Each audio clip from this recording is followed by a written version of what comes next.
سب سے پہلے تو بیگ صاحب آپ کو بھی مارک حق کیا کامیابی کا 1 سال مکمل ہونے پر آپ کو بھی بہت بہت مبارکباد. پاکستان سمیت مختلف ملکوں میں بھی اس کامیابی کو آج بہت شاندار طریقے سے سیلیبریٹ کیا گیا. اس حوالے سے آپ کا پیغام بھی جاننا چاہوں گا اور یہ بھی جاننا چاہوں گا اس مارک حق کی سیلیبریشن کے موقع کے اوپر ہم نے اپنے دشمن کو کتنا ٹھوس پیغام دیا ہے کہ آنے والے دنوں میں دوبارہ بھی اگر اس نے ایسی کوئی جرت کی اس پاک سرزمین کی طرف میلی آنکھ سے دیکھا تو پہلے سے زیادہ بھرپور انداز میں پہلے سے زیادہ سخت اس کو جواب دیا جائے گا. میری طرف سے پوری قوم کو اس مارکہ حق کا سال مبارک ہو اور ہم نے جو کچھ کر کے دکھایا اس کی دنیا معترف ہوئی اور جو کامیابی اللہ تعالیٰ نے دی یہ وہیں سے پاکستان کی جو ہے وہ پہچان اور پاکستان کی جو اڑان ہے یہ اس مارکہ حق کو جیتنے کے بعد پوری دنیا نے ہمیں بھی ایز اے کنٹری ریکگنائز کیا کہ we are a solid country جس میں اپنے دفاع کا مضبوط ترین جو ہے وہ افواج موجود ہیں اور جنہوں نے دفاع کر کے بھی دکھایا اور اپنے سے بہت بڑے طاقتور اور دشمن کو جو ہے ایسی شکست دی ہے. میرا نہیں خیال کہ آنے والے دنوں میں انڈیا پھر کوئی ایکسپیریمنٹ کرے گا کیونکہ ابھی تک وہ شاید پچھلی ڈیفیٹ کو سمجھ نہیں پائے کہ ہوا کیا تھا اور وہ ان رفائل کا گرنا ان جہازوں کا گرنا اور پھر جس طریقے سے ہم نے پلٹ کر ان کے اوپر اس کا جواب دیا ان کے ایگریشن کا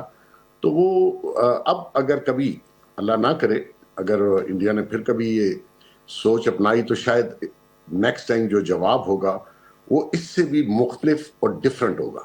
بالکل ٹھیک. بیگ صاحب وزیر اعظم شہباز شریف اور فیلڈ مارشل سعید عاصم منیر کی قیادت نے پاکستان کو دنیا کے سامنے گزشتہ 1 سال کے دوران جس طریقے سے متعارف کروایا ہے دنیا پاکستان کے کردار کی معترف ہے. ایشیا ٹائمز پاکستان کو مڈل پاور لکھتا ہے اور اس کے ساتھ ساتھ اب دنیا مان رہی ہے کہ پاکستان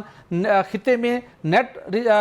سیکیورٹی سٹیبلائزر کے طور پر سامنے آ چکا ہے. تو پاکستان کا یہ رول جو ہے آپ کو مزید کتنا سٹرینگتھن ہوتا ہوا دکھائی دے رہا ہے بالخصوص جو ہماری ثالثی کی نتیجے میں عارضی جنگ بندی ہو چکی ایران اور امریکہ کے مابین اب سب کی نظریں جمی ہیں کہ ایک پیس ایگریمنٹ ہو اسلام آباد کے اندر اور ایک نئی تاریخ بھی رقم ہو. تو اس حوالے سے پاکستان کے اس کردار کو کس طرح دیکھتے ہیں بالخصوص پاکستان کی پولیٹیکل اور ملٹری لیڈرشپ کی جو اس وقت ایفرٹس ہیں جو ان کا ویژن ہے جو ان کی اسٹریٹجی ہے. بٹی صاحب بیسیکلی آپ دیکھیے کوئی کمزور شخص جو ہے وہ کسی بھی 2 پردوں میں صلح نہیں کروا سکتا. ایک بات تو کنفرم ہوئی کہ ہم لوگ as a Pakistan is a solid country جس نے دنیا کے ایک سپر پاور اور دوسری جو ہے وہ ایران کو ایک ٹیبل پہ بٹھایا اور ہم نے وہ کردار ادا کیا جو پوری دنیا میں کوئی اور شخص نہیں کر سکا. وہ اللہ تعالیٰ کا ایک شکریہ ہے اور شکر ہے اللہ تعالیٰ کا اور دوسرا شکریہ بنتا ہے مودی کا. اگر وہ نہ ہم سے الجھتا تو آج شاید ہماری وہ پوزیشن دنیا میں آج ہے. دوسری بات یہ ہے کہ پاکستان نے جو کردار ادا کیا وتھ اسٹرینتھ کمزوری نہیں وتھ اسٹرینتھ ڈپلومیسی کی ہم نے جو میڈیشن کی ہم مڈل پاور نہیں ہے الحمدللہ we are almost among in this region as a super power emerge ہوئے اس پورے ریجن میں اور اب بھی کوششیں جاری ہیں. میرے خیال میں 1 آدھ دن میں اس کا ڈراپ سین ہو جائے گا. ایگریمنٹ فائنل ہے ایرانی نے پاکستان کے تھرو آگے بھجوا دیا ہے. میرے خیال میں ابھی صبح ہونے والی ہوگی امریکہ میں تو وہ شاید آج ہی وہ فائنل ہو جائے بیسک ایگریمنٹ جس سے آپ کو ایک تو جنگ دوبارہ نہ ہو اور دوسرا جو آبنا ہرمز ہے وہ بھی کھل جائے ٹریفک کے لیے. تو پاکستان نے ماشاءاللہ ایک ایسا نام بنا لیا. اب ہمارے سب ایز اے قوم یہ کوشش ہونی چاہیے کہ ہم اس چیز کو برقرار رکھیں اور اپنی اکانومی کو اور ہمارے جو انٹرنل